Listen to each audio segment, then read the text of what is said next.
कि आप अन्य लोगों से अलग नहीं हैं, भले आपको दिखाई नहीं देती, देर नहीं करती, लेकिन सरकार के अधीन रहकर सरकार का जो प्रोसेस है उसको फॉलो करते हुए हम लोग बहुत पीछे हो जाते हैं, जिस कारण हम लोग समय से आवंटन भी उपलब्ध नहीं करा सकते हैं। और ये दुख की बात है कि उस प्रोसेस में जाके हम मदद नहीं कर पा रहे हैं। हमारा प्रयास जारी है, जब तक मैं यहाँ हूँ तब तक मैं लगातार प्रयास करती रहूँगी। आप लोगों को जैसे उन्होंने बताया कि बहुत को पेंशन नहीं मिलता है, बहुतों के पास प्रमाण पत्र नहीं है, तो मैं कहूँगी कि आप एक लिस्ट बना के हमको दीजिएगा जिनका प्रमाण पत्र नहीं बना है या जिनको पेंशन नहीं मिलता है। अगर वो प्रमाण पत्र की बात होगी तो मैं सिविल सर्जन से बात करके एक कैंप के माध्यम से उनका प्रमाण पत्र बनाने का काम करूँगी। और जिनको पेंशन नहीं मिलता है तो जिस भी स्तर का पेंशन हो, मैं वहाँ से बात करके कोशिश करूँगी कि उनका पेंशन चालू हो जाए। लेकिन किसी भी पेंशन के लिए प्रमाण पत्र की आवश्यकता होती है, तो आप हमको ऐसे लोगों का लिस्ट बना के दीजिएगा ताकि हम सिविल सर्जन से बात करके प्रमाण पत्र उसका हम बनवा सकें। आधार अगर किसी का नहीं होगा तो वो भी आप हमको दीजिए। हम लोग आधार के लिए भी एक मीटिंग हुई थी, तो उसमें भी हम ये बात रख रहे हैं कि मतलब जिनका आधार नहीं बना है उनका पंचायत लेवल पे जाके एक सेक्टर लेवल पर एक कैंप लगाया जाए, और जिसमें कि जिनका भी आधार ना हो, चाहे वो दिव्यांग भाई हो, बहन हो या फिर जो सामान्य हो, अगर आपके नजर में कोई सामान्य लोग भी हैं जिनका आधार नहीं है आपके परिवार में, आप वहाँ पे आधार बनवा सकते हैं। यूट्यूब में मिल जाएगा, हमसे कांटेक्ट कीजिएगा जब उसका लिस्ट बनेगा। ये ब्लॉग है, उपेंद्र ब्लॉग 95 पर डालिएगा, उपस्थित रहने के लिए उपेंद्र ब्लॉग 95, ये टोटल बहुत सारे वक्ताओं ने सब्सक्राइब कर बहुत लीजिए ना सारी बातें कही।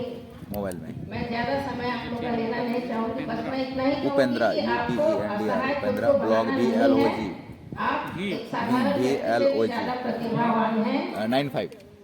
और हमारा सहयोग जहाँ चाहिए मैं प्रयास करूंगी कि ये सारा हाँ सारा डाल देंगे हम, ताकि आप लोगों को किसी चीज की कमी ना हो, किसी बात की दिक्कत ना हो। और जहाँ तक यहाँ पे कॉलेज स्थापना की और फीस माफ करने की बात कही है, तो आप संघ के माध्यम से एक पत्र हमको देंगे तो मैं उस पत्र को आगे बढ़ा दूंगी ताकि सरकार इस पर विचार करे और उसकी स्थापना यहाँ करने का प्रयास करे।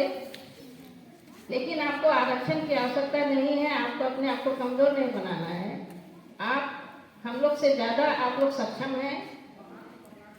बच्चों को जैसे मैंने देखा कि NGO के माध्यम से, जैसे यहाँ पे मैं बताना चाहूँगी कि 4 बच्चों का ट्रीटमेंट के बाद ये आया कि बिल्कुल ही उनका दृष्टि नहीं है, तो हमारे उपायुक्त महोदय के पहल से हमने साइट सेवर से कांटेक्ट किया और 4 बच्चों के लिए उन्होंने ऑपरेशन की बात की, जो निःशुल्क ऑपरेशन है।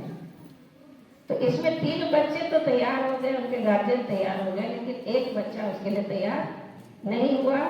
और निकट भविष्य में मुझे अनुमान है कि उन बच्चों का ऑपरेशन जल्द होगा और वे बच्चे फिर से एक साधारण व्यक्ति की तरह वो देख पाएंगे।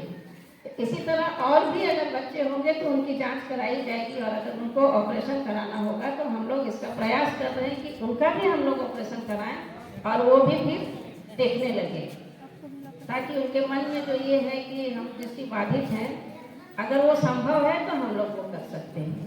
बस एक इच्छा होनी चाहिए लोगों में कि हमको देखना है।